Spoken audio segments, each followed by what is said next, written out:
Norfolk Business Show. Good vibes and great conversation with Danny Snelling. Sponsored by MT Comms. So here we are. I believe this is now episode 4 for me. Well done. Congratulations. So very early on in the process, but so far feedback has been brilliant. Good. I actually went to a networking event last night and couldn't walk from one side of the room to the other without everyone saying how excited they are about the show and how they've all been listening avidly. So congratulations. I think it might have hit a sweet spot here. So good. Yeah. So Kevin Foley, for those who don't know you, I know let me tell our listeners what I know about you, and then you can correct me. Own lots of McDonald's franchises, and mainly around Norfolk, and I think one in Suffolk. That's debatable. But an ever-growing list of restaurants as well. Certainly since I first met you back in 2011, I think it was, when you had 3, I think. I know you've grown it over the years. We first met our love of cars. We organised a charity day at Snetterton, which was quite successful, and we raised, I think, 40 grand. I think, we created a monster with that one, didn't we? We did, yeah. It was an epic weekend. We did Sean Taylor Racing, STR Racing, and there was Roger from Stratton Motor Company. And he got all his lot with him. But yeah, basically we got access to the racetrack, got anyone with a fancy car or a fancy race car to bring it along and take people for passenger rides around, and they made a donation to charity. But I think that was because I think there was myself, you, Sean, and Devin. That's right, Devin Goss. Yeah. And I think we were talking about how we can raise money for a charity and also still be cocking around in cars. Absolutely, any excuse. Yeah, and I think there was something called the British Heart Foundation. That's right. They did something years before. That's right. And then they stopped. Right. Yeah. So I think the idea was, well, could we recreate that? Didn't we ask them to do another one? And they said they didn't really want to be part of the organisation because they were worried about the hearts setting off people's scaring around tracks. So I think what we went to them about was, I think we were going to do what they did, but then take it up a few notches. Yeah.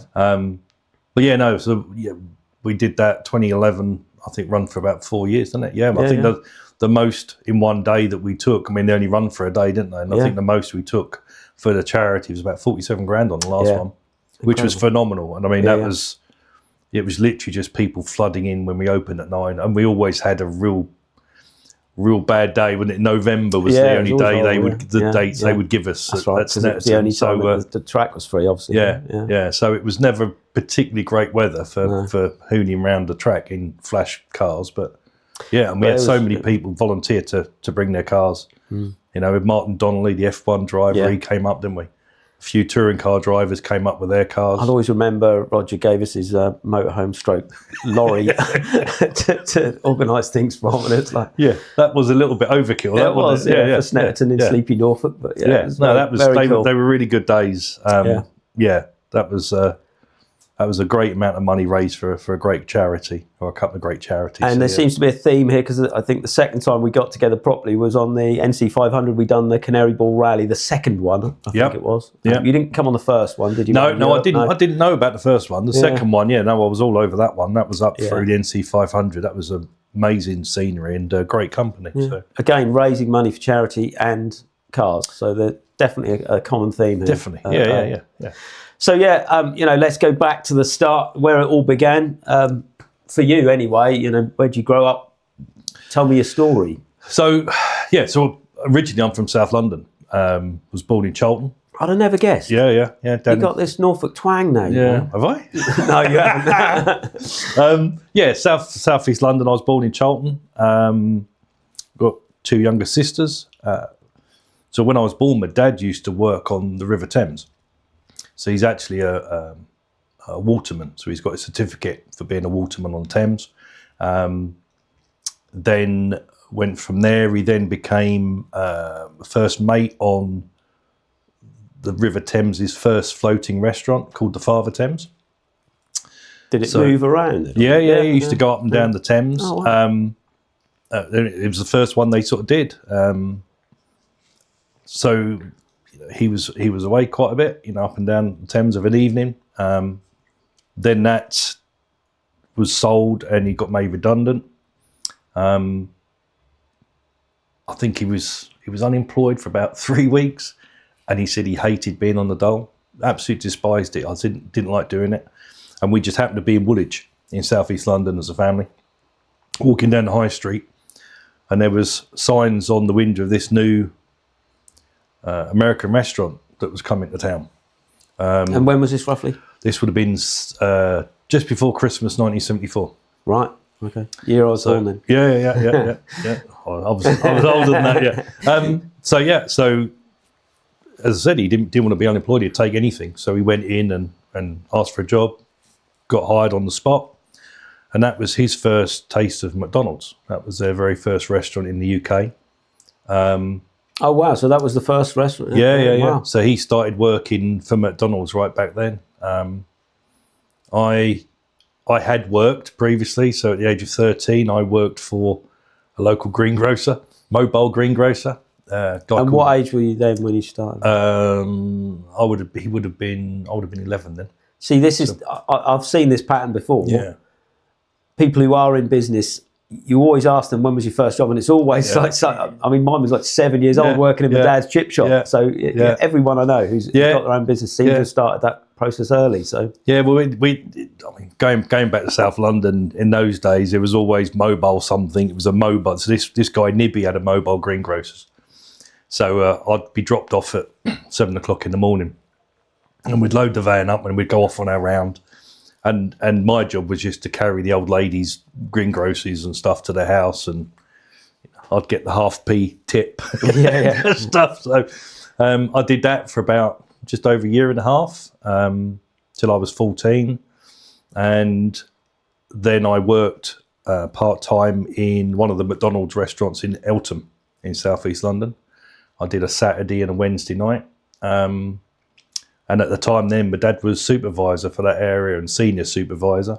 And that was quite cool. It's weird how you see things as a kid, because I can remember on a Friday night, Dad a couple of times would say, come on, let's go up to London, because he'd opened all the stores in central London, and we'd go down and do these what they call CSRs, customer satisfaction reports. So we'd go in as a customer and mystery shop, yeah. And then I'd have to sit on the lobby area while he'd go and either congratulate or whatever to the business manager, and then I sort of got a bit, you get when you're a teenager, and it was like, bloody, you'd rather go to work than spend time with us kind of thing. But I some great times. I can remember McDonald's used a company called Christian Salverson to do all their deliveries. And for some reason, they decided to go on strike. So I think at the age of 14, I helped Dad. We hired a refrigerated lorry from Riders on Greenwich Reach. Went to the suppliers for the fries, loaded this lorry up with fries, and I spent the whole night with my dad just delivering fries. And I thought that was absolutely the business, being a lorry driver and stuff. So I did that. But I guess my career of choice at the time was I wanted to be a BBC cameraman. So I'd done photography at school, quite enjoyed that. But the problem is with the BBC, it's very much trade unionised, and I can imagine you could only really get in there if you had mum or dad or an aunt or uncle working for them. So it was quite a closed shop. So at the time, they had just bought out the youth training scheme. So it used to be called the Youth Opportunities Scheme at the time, or Youth Opportunities Programme. So I was in the first year of going into the youth training scheme, and it was audio visual. So so I diverted from McDonald's then and went into sort of the TV business, really. Ever take off then, do you think, or were there signs of it? Yeah, my dad then, because Dad had done a lot of travelling over to the States with McDonald's for his training and stuff, so he knew over in America that as an employee, sometimes you could get offered a franchise. So the position he had in McDonald's then was pushing him more into head office role, and he was very much an operations, a people kind of guy.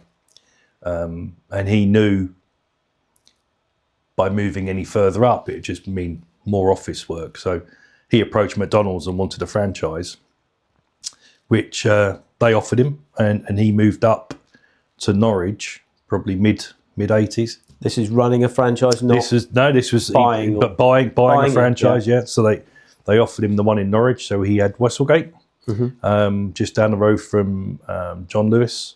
I remember having my birthdays in the train. In the train at the back, yeah. So I mean, I was. Or was that Wimpy? No, it wasn't. No, that was McDonald's. Sorry. So yeah, being a stroppy teenager, I'm like, no, I want to be a BBC cameraman. I'm staying down here. So yes, so the family moved up. At the age of 17, I moved out. Moved into a little room with an aunt over in Plumstead, and used to commute from Plumstead up into central London every day, while mum and dad and the rest of the family were up here. So, I was started off, did day release at a Polytechnic in central London with the YTS, got paid 25 quid a week, which at the time wasn't too bad. I mean, I was supplementing that with working in McDonald's, so that was cool. But my first job was what they call a gopher. So whatever they want, the cameras back and forth, lenses. You're a gopher, go for this, go for that. Yeah. So I did that for a company called Telecine. So what they did was, they would record onto video from film. So we would record all the videos that would go out to oil rigs, prisons, anywhere that needed mass load of videos, we'd do. So you might have seen on TV where there's banks and banks and banks of VHS recorders. Yeah. So it was one of my first jobs, was going in and loading all the videos up and recording them, which was great. We did some really good stuff. Unfortunately, they also had a sister company called Medicine, and they used to film operations. And I'm no good with blood. Yeah. So, and one of my jobs would I'd have to randomly check all the tapes that they'd recorded. So, sort of 17 watching knee operations and stuff like that was not great. But it was a good job. And then I lasted a year there, then came out of there and went to work for a company called Cal Videographics. So that was just as computer animation was kicking in. So, and again, I was a runner, a gopher for them. And worked my way up into the engineering side. So it'd be my job to make sure the colour and the sound and the video looked right. So at the end of the day, I'd have to sign the paperwork to say that it was broadcast ready. So, so for a sort of 18, 19-year-old, that was quite a responsibility. Got to work on some great stuff. I mean, I don't remember when Channel 4 was launched. They had all the coloured blocks that flew in to make the 4.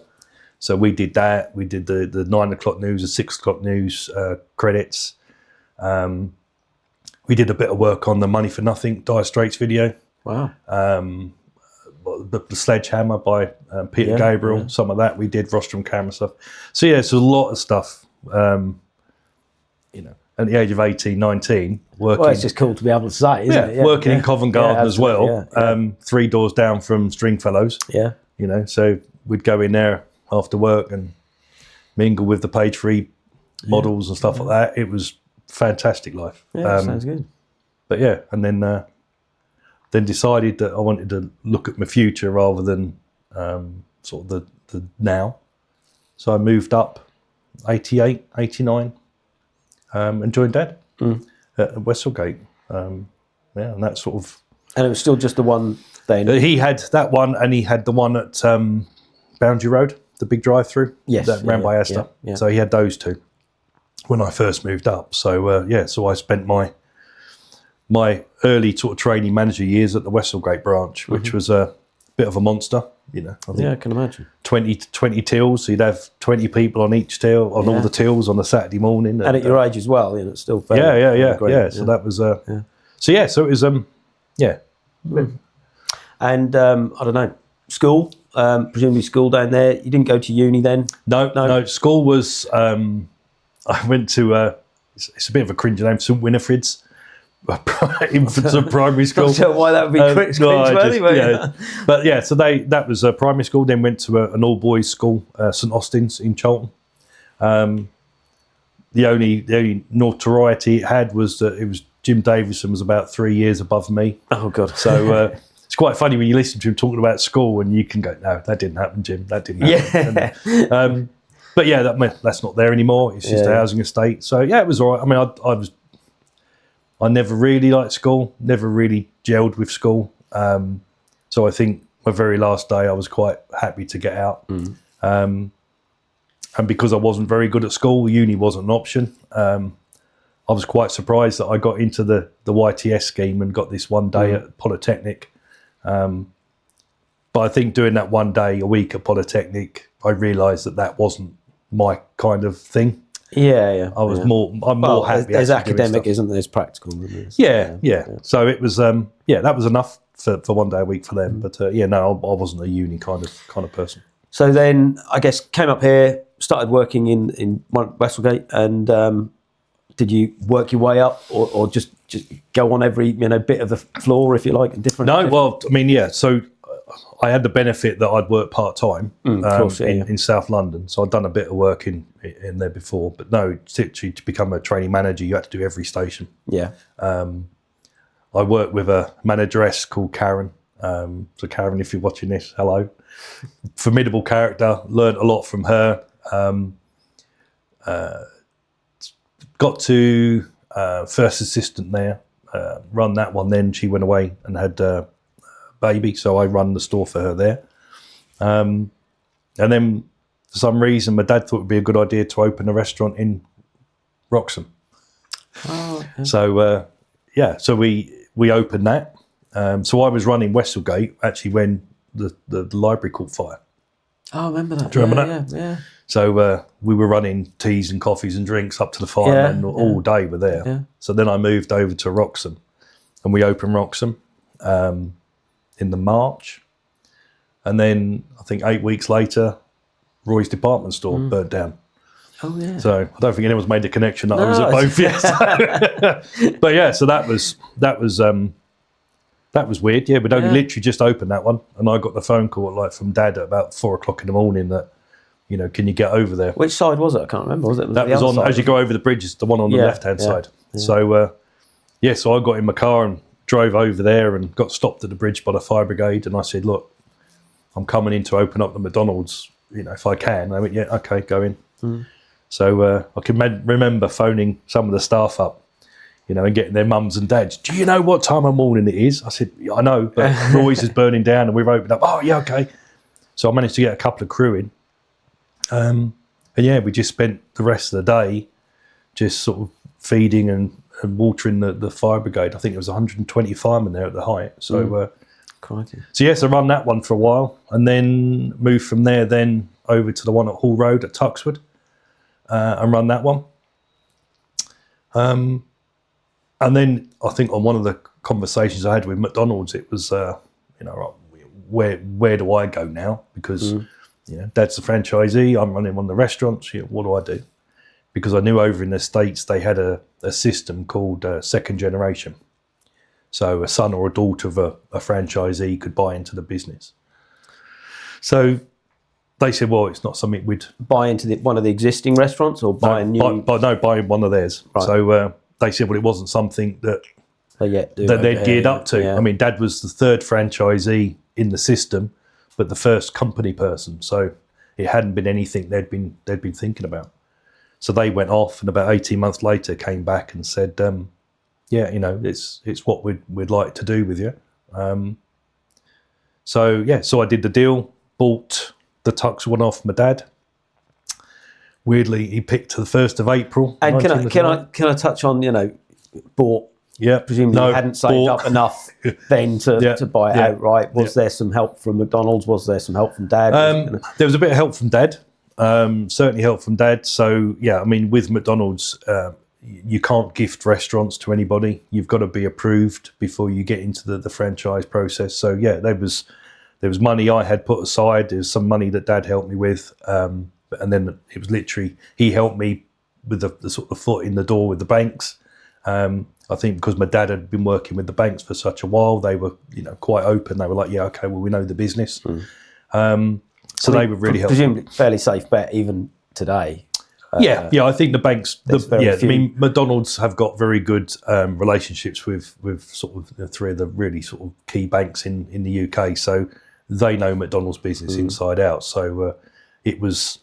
I mean, do they have one? Do they ever have some fail? They must do. But well, I know there's obviously reasons why they might, like the building they're in or something. Yeah. I mean, again, McDonald's. I mean, if you've watched the film The Founder, McDonald's are landlords. They own a lot of the property, but they also rent property, and sometimes the overarching landlord probably says, no, we're going to develop the site. So, for instance, the one at Westlegate, I imagine that had, I think, 13 floors above us. Ironically, I think there was a bank in there as well, and it got to the point where we were the only tenants. Everyone else had gone because the landlord wanted to redevelop the site. So, so it was a case of, right, okay, the very last day, you walk away, lock the door, and that's it.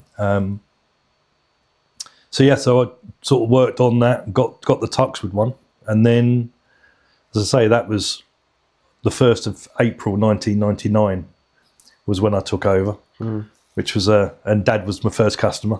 So he came in, bought some food.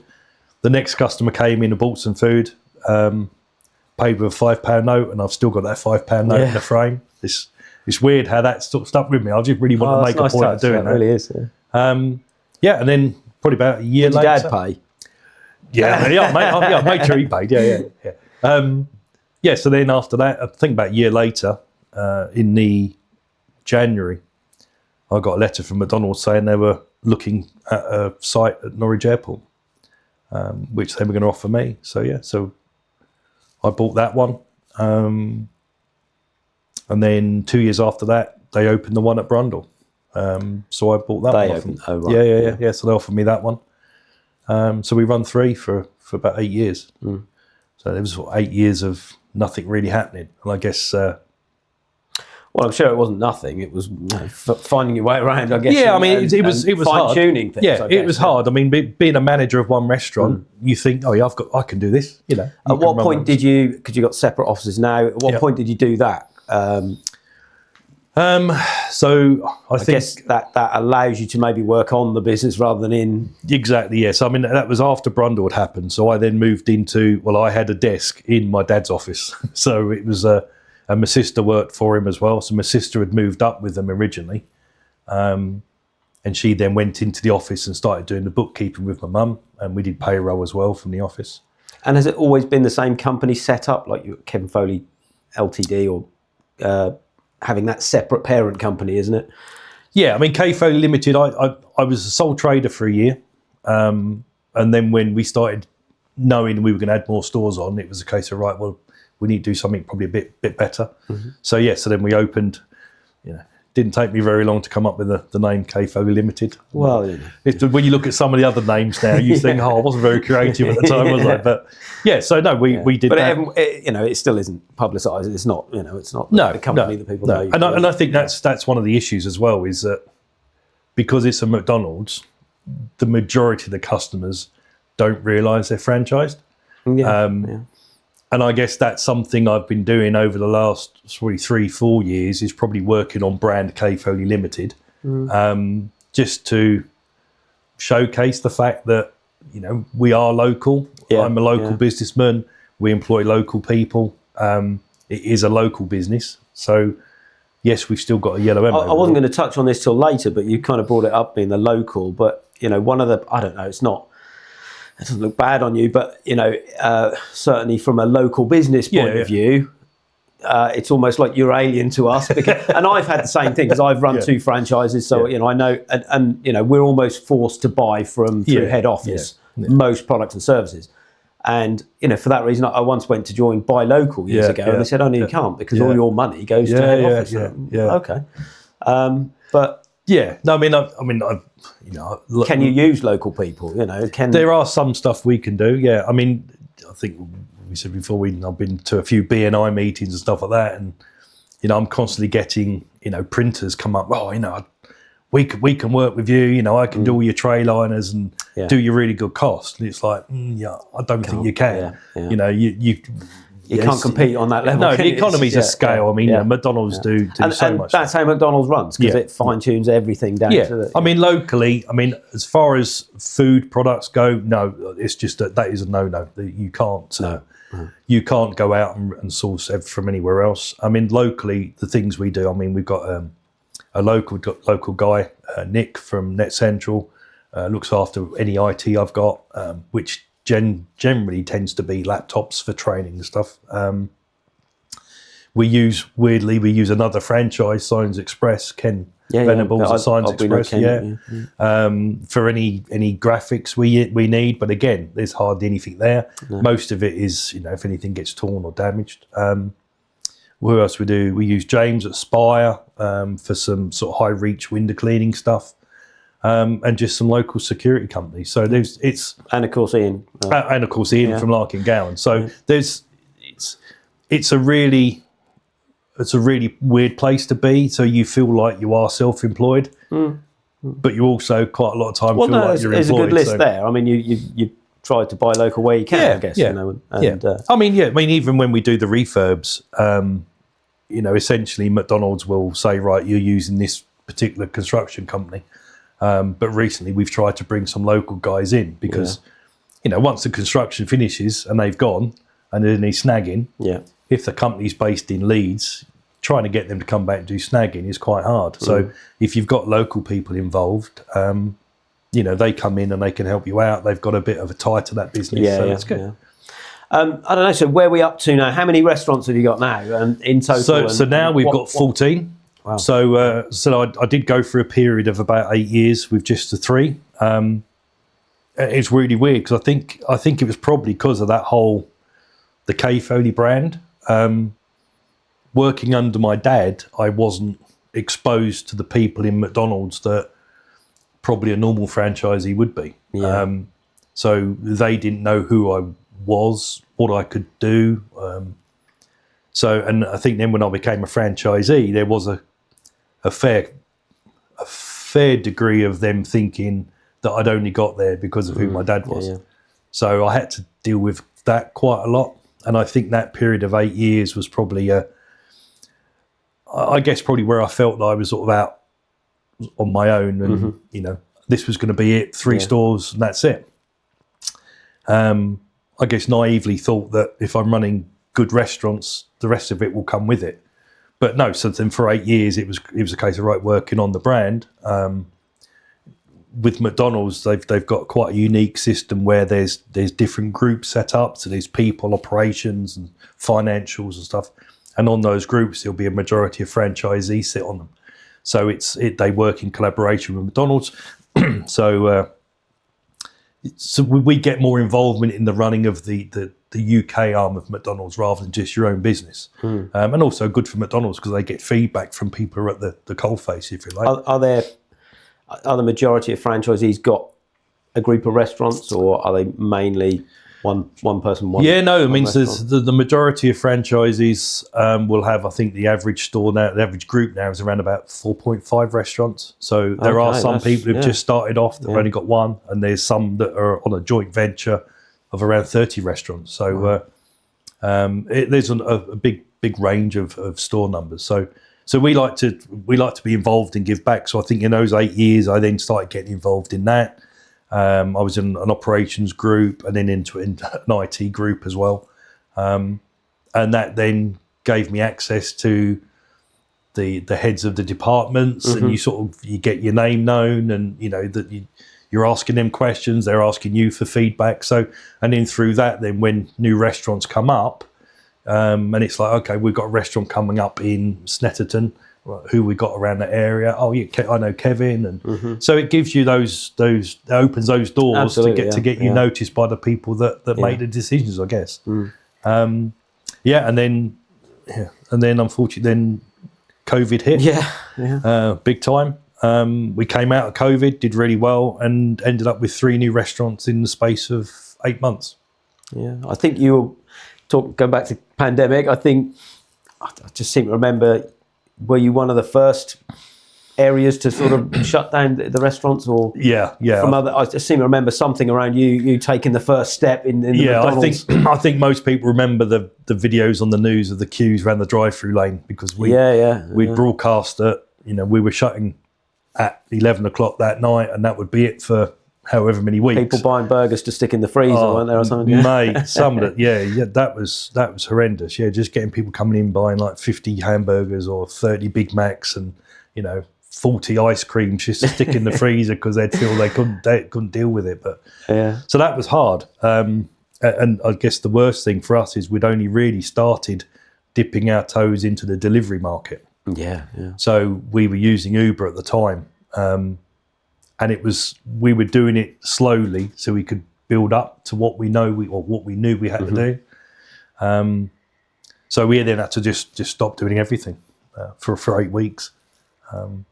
And then when we opened up, because we could do delivery, that delivery market just skyrocketed.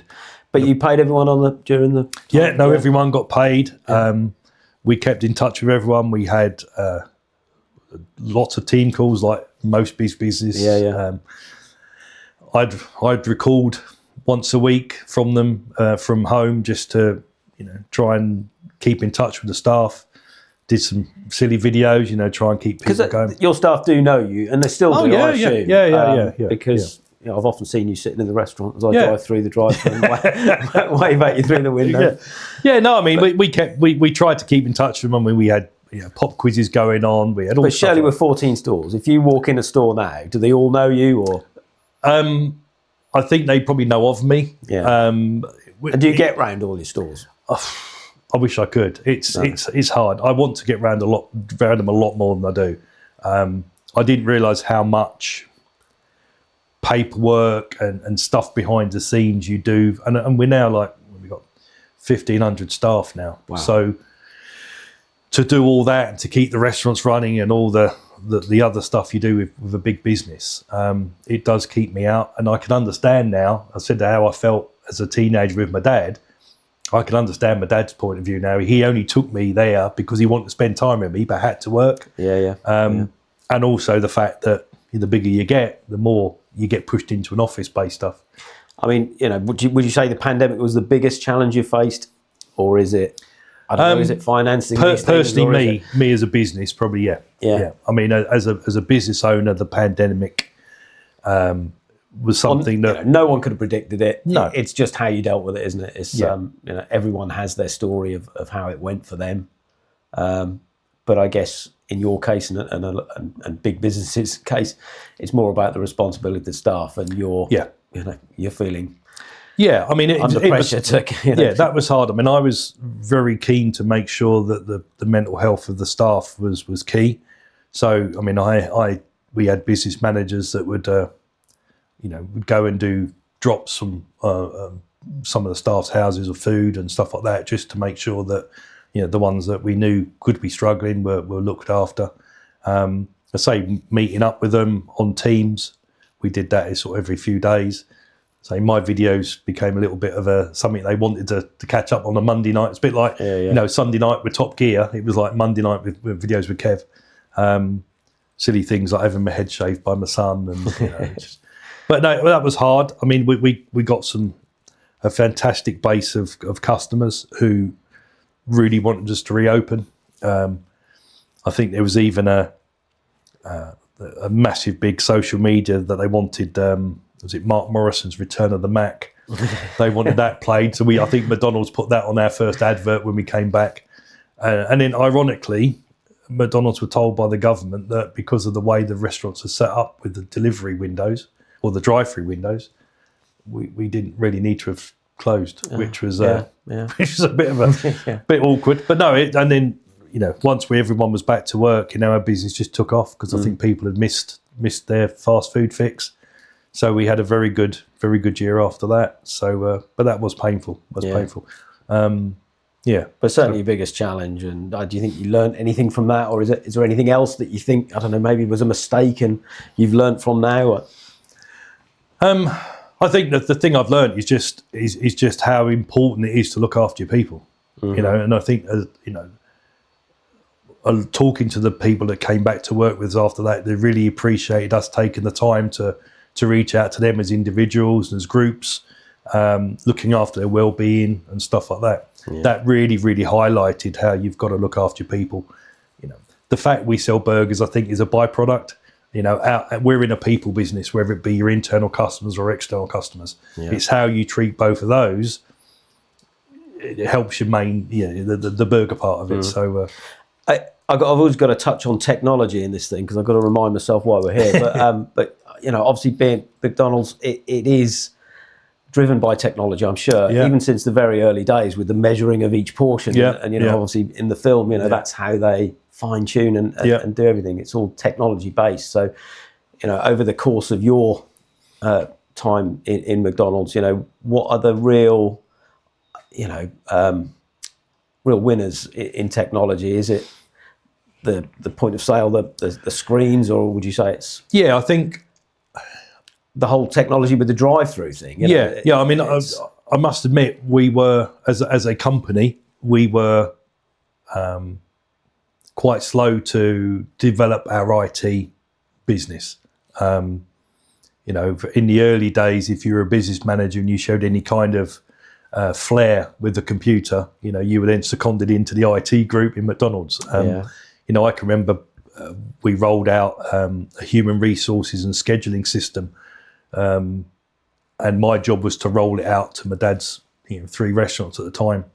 So I was sent to Swaffham, to the manager up in Swaffham, who was the person who was given the job of rolling out to East Anglia. So, the days of having an IT department come down and deliver this thing was not around then. But, and I was around when, the first email came to the restaurant and stuff like that. So from there where we are to now, where there's a massive step. But the drive-through was the biggest thing. I mean, that was started mainly because over in the States they were near military bases, and the military personnel weren't allowed out of uniform or into shops in uniform.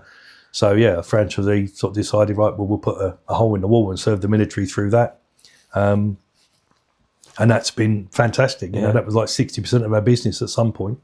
But I think now digital has been the biggest thing for us, bringing in the kiosks, the self-touch kiosks. I know it's it's one of those things that people like. But once people use it once, it's... and the digital side of it, the fact we've got the app now, so you can order it on the app, you can either order it for delivery at home, order it to be delivered to your table before you're even in a restaurant. One thing I never picked up on was, I think I've heard you say it, maybe when you were talking to Ian, but it was the ability to take your time and choose what you want.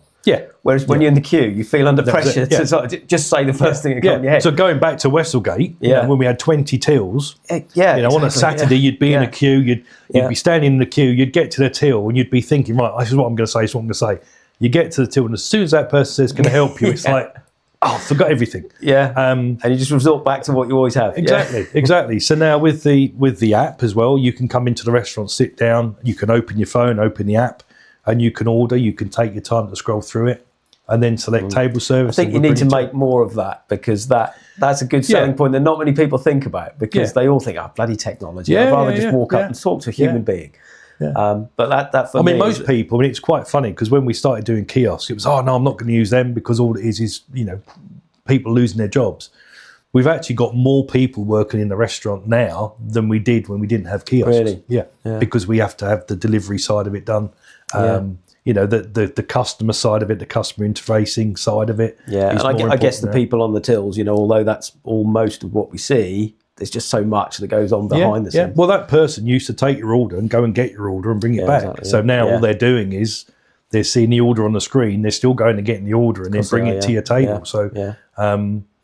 The problem is lately it's just the rising costs of everything with utilities and labour and food cost and it's helping. The digital side of it is helping us as well. So I think the whole digital side of it has been revolutionary for us. I mean, even to the point of some of the point of sales material we've got, with the digital screens and the images that now move. And we used to have those pictures. The ones that rotate from breakfast to... they'd sit in a studio for like 2 hours making a Big Mac look perfect. And now you've got cups of coffee being poured. You've got the RMHC, which is the charity we did the experience days for. There's some fantastic artwork out there now that we're using, which is really good. Yeah. So do you think AI is going to be impacting McDonald's anytime soon, or? Well, at the moment, it's in test. So certainly through the drive-through. So when you're giving your orders of that, so the AI will be there interacting with you as a customer, but also AI using your data through your app.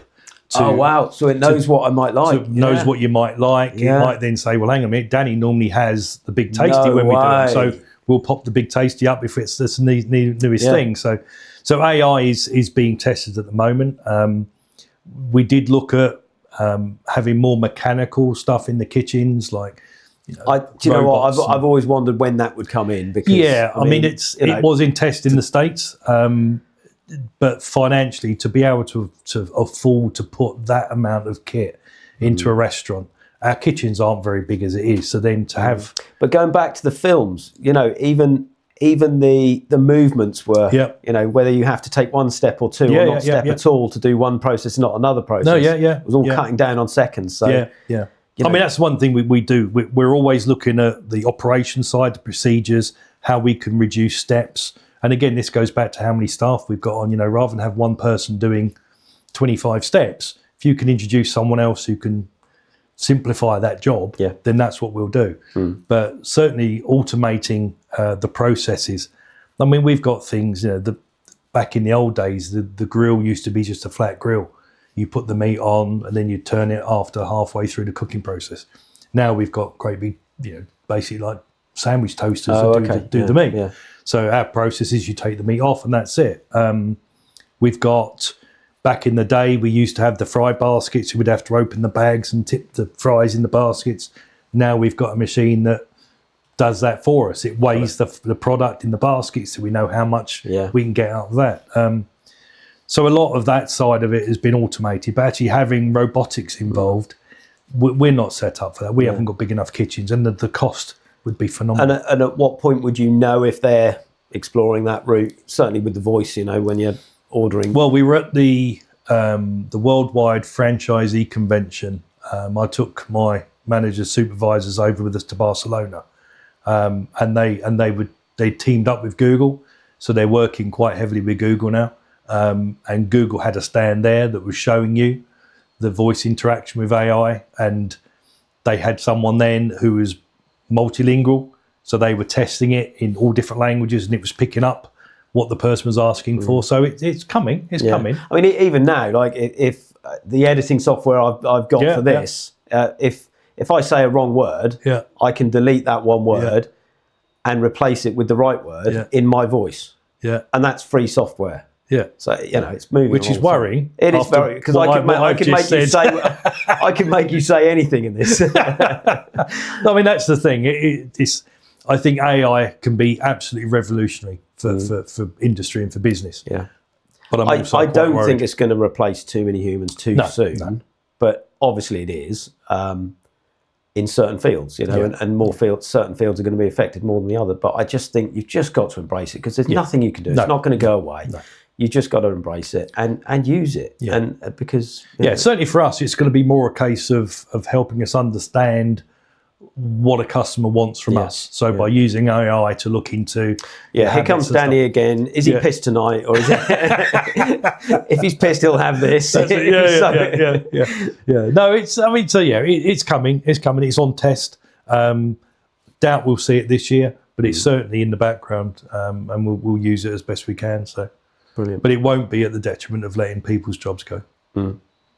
So you touched on the amount of employees, 1,500, I guess I'm pretty sure you won't have an involvement in the recruitment of everyone anymore, unless they're of a higher level. But about that recruitment process, obviously people, initially everyone thinks it's a school leaver, but it's not these days, is it? It's really I mean, what we found was probably, again, before COVID, we probably had 60% were full-time and 40% were part-time. Yeah. Coming out of COVID, we found that sort of switched on its head. people don't want to work 5 days a week. They'd rather work 3 or 4, which for us is good because we need that flexibility in the business. We get hit at lunchtimes, we get hit at tea times, so we don't need as many people during the periods in between. So having staff who want that flexibility is great for us. Yeah. So the part-time, full-time has switched. So we've got quite a few mums who come in on an evening time. When their husbands come home, they come in to work for us. You've got guys who just want to work 3 days a week and they do the deliveries for us and stuff like that. So it's given us a much wider spread of being able to employ a much wider range of people out there as well. We've skipped from moving up here, taking over some of your dad's restaurants, but presumably at some point you met your partner, wife, and had kids and everything else. Did that happen here, or did they move up with you? No. So I'm married to Nicola, who's Norfolk, born and bred. Okay. So wonderful lady. So we met. When you tell your kids never meet anyone in a nightclub. Oh yeah. We met in a nightclub. Up here or? Yeah, no, in Highs. Highs, yeah. Just here. So So I used to. This is when I was a manager. We used to, we'd finish work, so we'd shut the restaurant at 11 o'clock. We'd do the hour and a half clean down, and then we'd just go clubbing.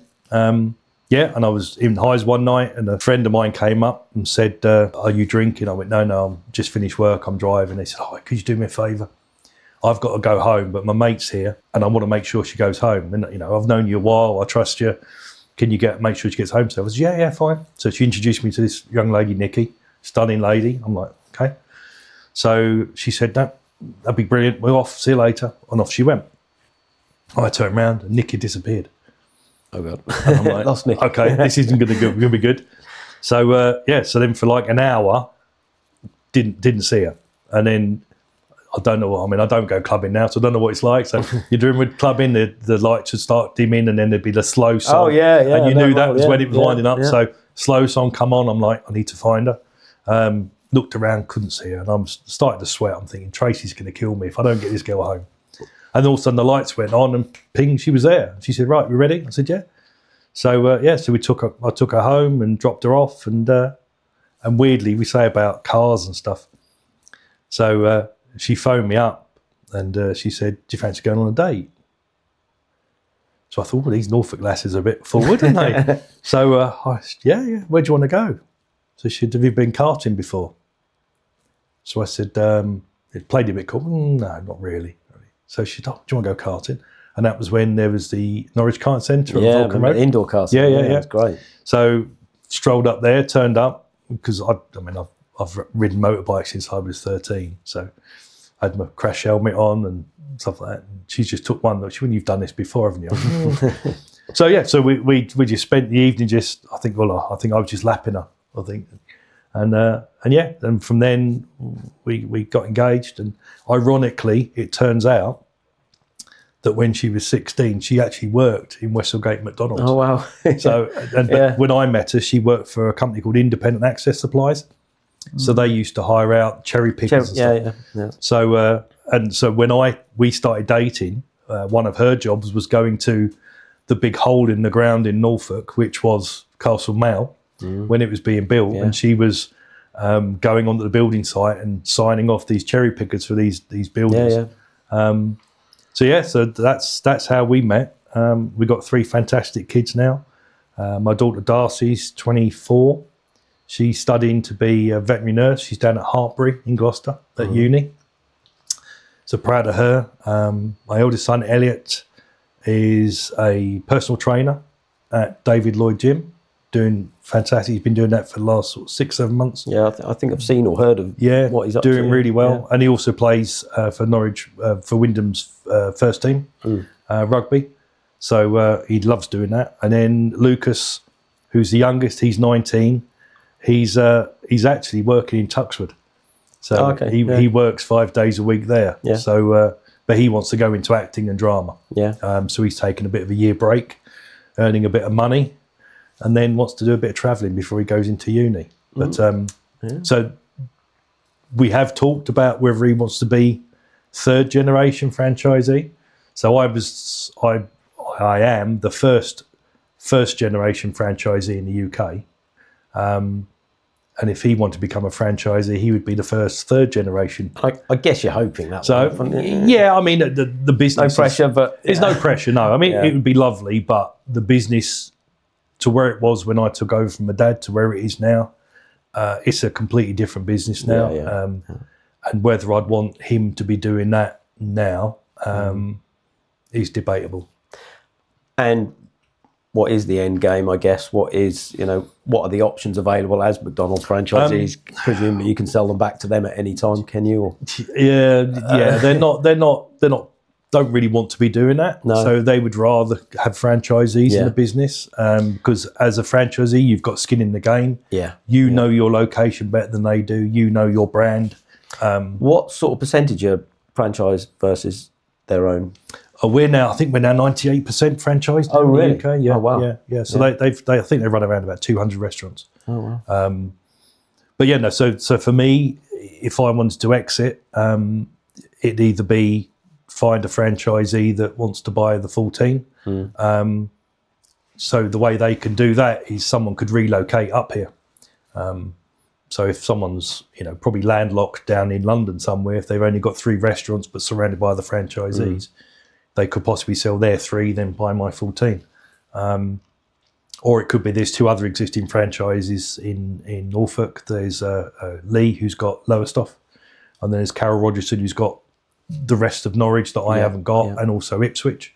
But yeah, so it's to buy all full team. And if you wanted to be a new franchisee, what's involved in that?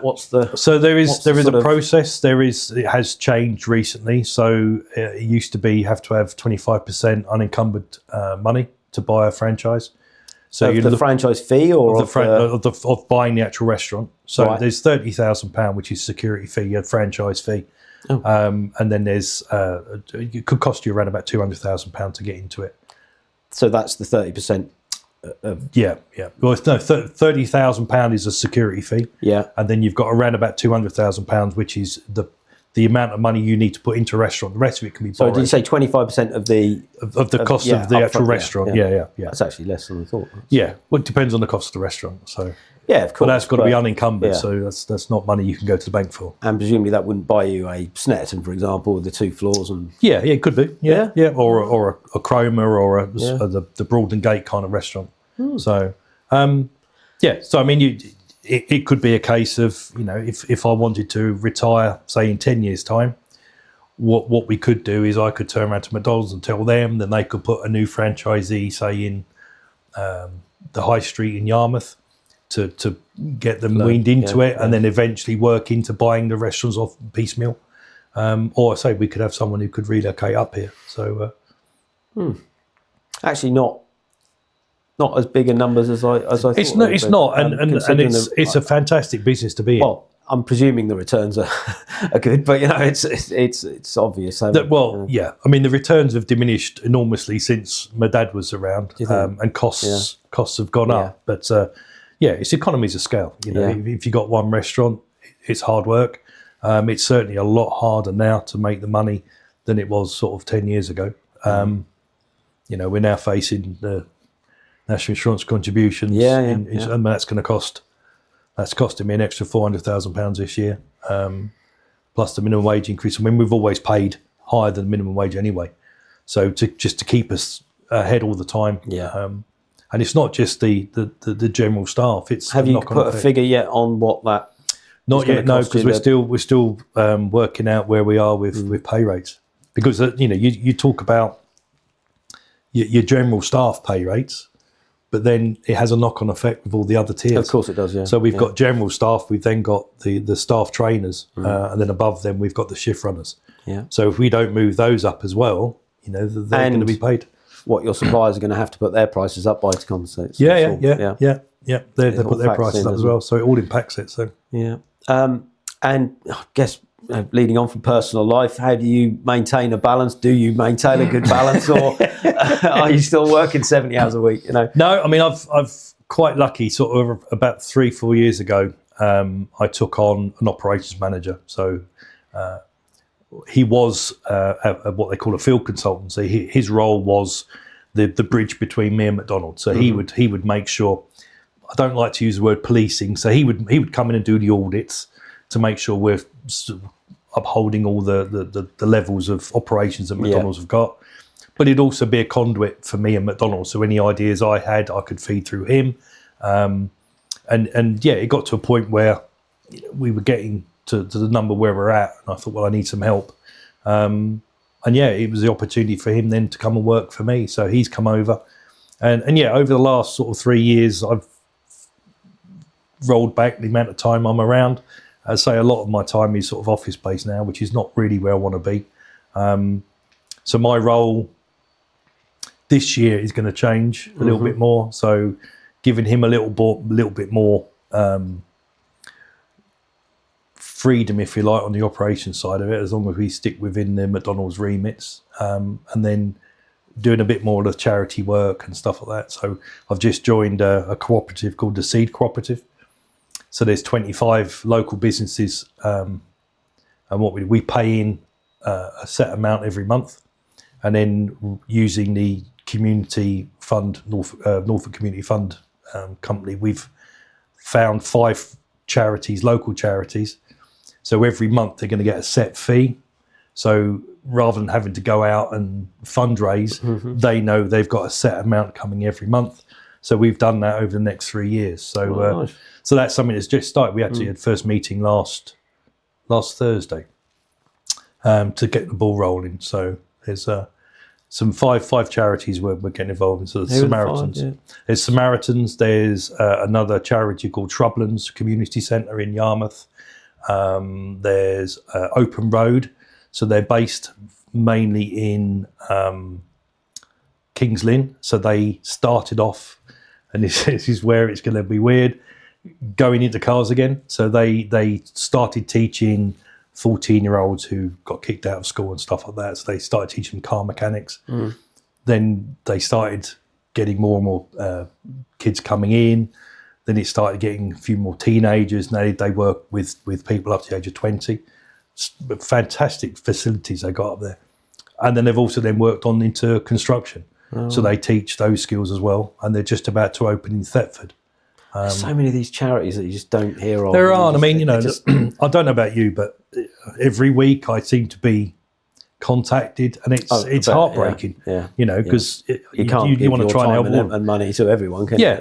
And the benefit of this, I mean, it was through Mark Loveday Partnership. So it was Mark and a guy called James Ellis come up with the idea. So the idea of this is it's local charities that have got a sustained amount of money coming in. So the Samaritans, we were talking to them, and they said that, they've got 250 volunteers, but they need to have 350 because, 10 years ago, people used to stay for years as a volunteer. Now it's very hard to get people who want to come in and help and stay. Yeah. So the money that we're going to give them is going to help them be able to employ someone as a growth manager.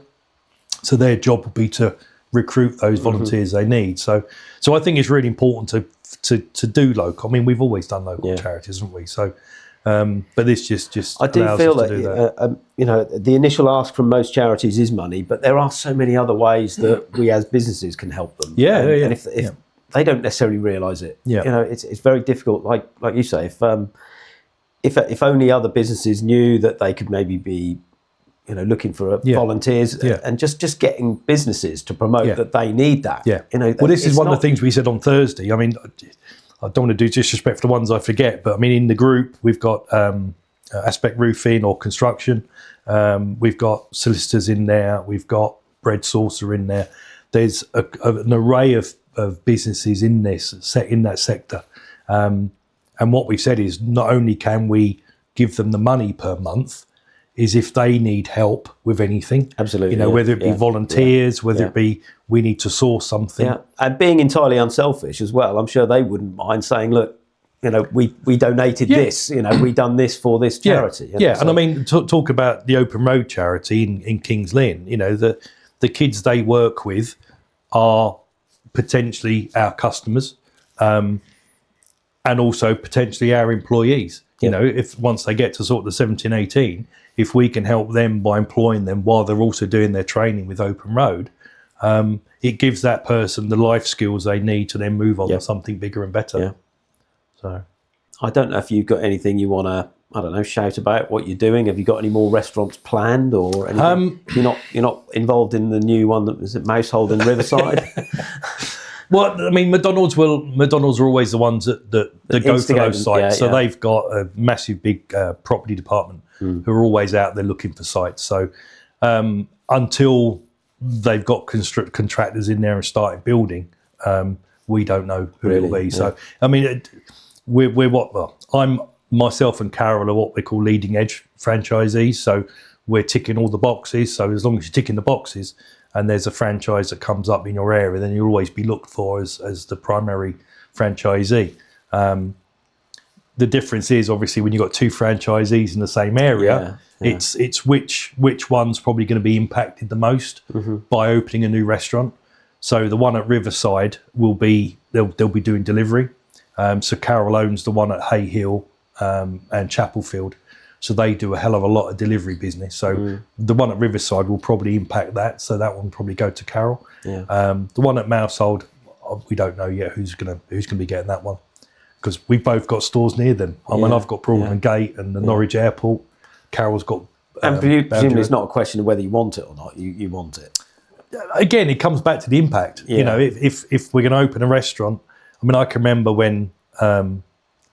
I had Tuxford and my dad had the Boundary Road one, and McDonald's came to me and said, right, we're opening one at Norwich Airport. You know, 1.2 you get miles. The map out and you're like, oh, I'm closer. 1.2 miles from Boundary Road. And I said to my dad, look, you know, did you know about this? He said, no, I haven't got a letter. So I said, well, are you all right if I go for it? And he said, well, I'd rather you get it, because then if I'm losing money on my restaurant, I'd rather it go to you than someone else.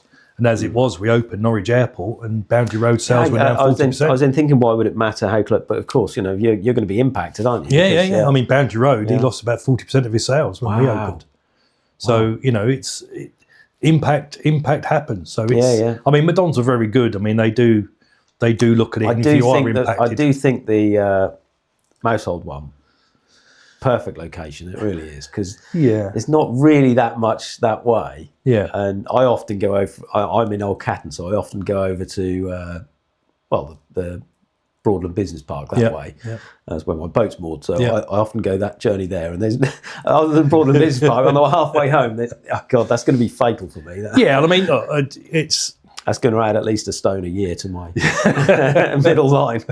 I mean, look, does Norwich need, I think, 11th or 12th McDonald's? Yeah, of course it does, Well, I mean, I don't know whether it does, but all I know is if it's convenience, isn't it? It's that's all it is. We're lazy. We need. And if it opens, do I want it? Of course, I'd rather have it than someone else have it, because it's going to impact my business on Broadland Gate and probably Norwich Airport.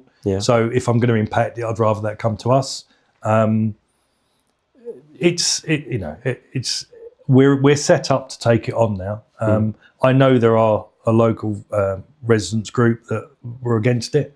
I think they cited the closeness of a school, because there's council and government rulings about how far you can have a fast food restaurant from a school. Okay. But they set precedents with that when they let KFC open up dead opposite the academy, and they've got Costa there now. So, I mean, litter. I mean, my guys. You're good on litter. One of the things I try and hammer into all the managers is looking after the community, because that's where our staff comes from and that's where our customers come from. So, you know, no one wants to wake up at 6, 7 o'clock in the morning, look out their door and see a load of McDonald's rubbish. No.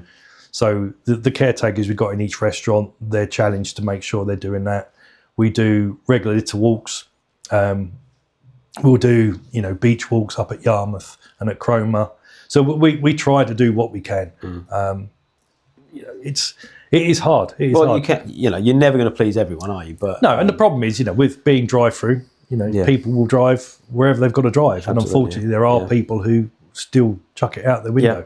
And so you can't follow them down the road. No, it's an educational piece that we need to be involved in. So we have some responsibility for litter, but we haven't got the whole responsibility. No. I mean, we had a councillor from Yarmouth comment about the amount of litter at Captain Hall. So I invited him in, we had a coffee, we walked over to the car park, and I said, it's a problem, but have a look at what the problem is.